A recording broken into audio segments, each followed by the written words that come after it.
Every time there is a big tragedy exposing the incompetence of those ruling the country or a state, two things invariably happen: demand for the resignation of the minister concerned, and announcement of ex gratia payments to the victims' families.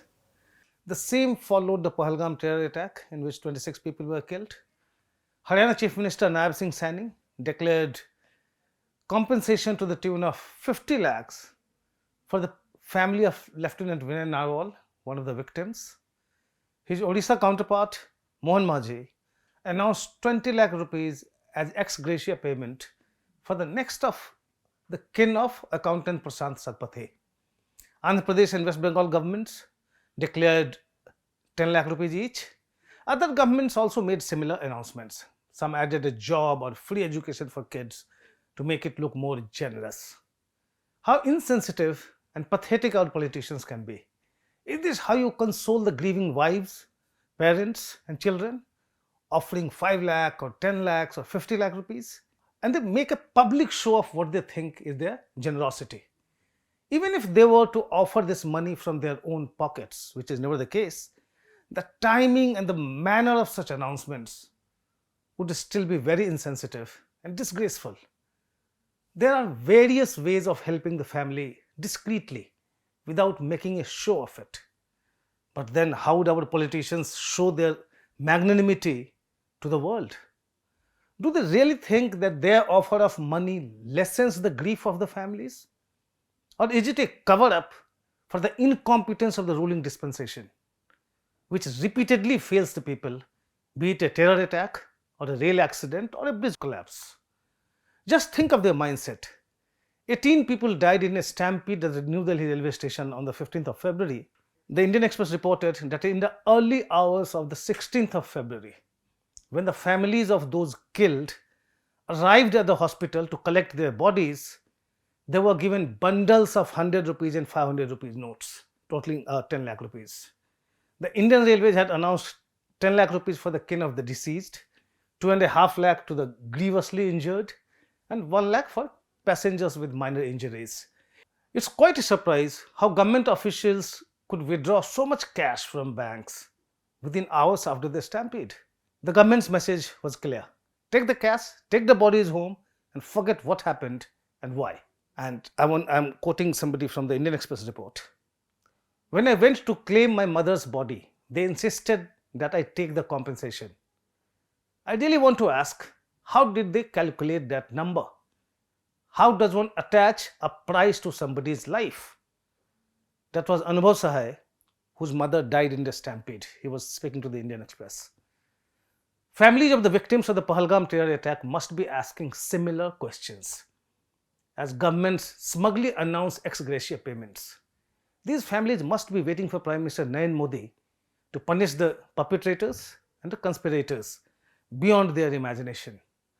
They can trust him to make good on that, but the PM owes them something else too. That is, accountability for the intelligence and security lapses which cost the lives of their loved ones. They are going to be disappointed if at all an official here and another there would be transferred or suspended. Don't expect any accountability at the top. Barely a fortnight before the Pahalgam attack, Union Home Minister Amit Shah had declared victory over terror. And I quote him here: due to the sustained and coordinated efforts of the Modi government, the entire terror ecosystem, nurtured by elements inimical to our country in Jammu and Kashmir, has been crippled, unquote. That was Amit Shah concluding his 3-day tour of Jammu and Kashmir, early April. It's no secret that Amit Shah is virtually running the union territory. Even the Jammu and Kashmir police is under the centre's command. The Pahalgam attack is a big blot on Shah's record as the country's home minister. Not that it is the first. To name just a couple of others: the 2020 Delhi riots during Donald Trump's first official visit to India, and the Manipur violence. But of course, Shah is a different case altogether. For the Modi-led government and the BJP, he is like Ahmad Patel, Pranab Mukherjee, P. Chidambaram, and A.K. Antony rolled into one. He is virtually running the government. No wonder he is also working hard to keep himself fit. dedicating 2 hours of workout for his body and 6 hours of sleep for his brain, as he disclosed at an event organized by the Institute of Liver and Biliary Sciences in Delhi, just a couple of days before the Pahalgam attack. It won't be fair to seek accountability from Amit Shah for internal security lapses when he has to ensure the BJP's victory in every election, from municipal corporations to assemblies and parliament. Besides, seeking or fixing accountability has never been the Modi government's style, because it would mean that the government committed a mistake. And if the PM starts fixing accountability on ministers, where would the buck stop?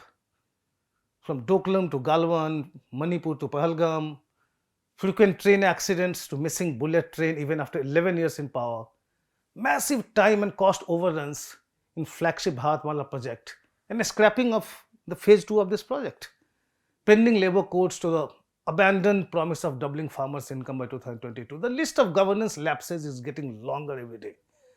Ministers won't, but what if they turn around and ask why they should be punished when all decisions are taken by the Prime Minister's office? Modi's reluctance to seek and fix accountability is therefore understandable. But what should worry him is the people's growing weariness and frustration with the complacency and chalta-hai attitude in governance. That is now bordering on arrogance. The lapses in Pahalgam were just the latest evidence of this mindset, resulting in so many deaths yet again. PM Modi may be Teflon or even titanium coated, but the surface is beginning to show cracks and holes as people's patience with the lack of accountability wears thin. That's all from me in this episode of Political. Thanks for watching.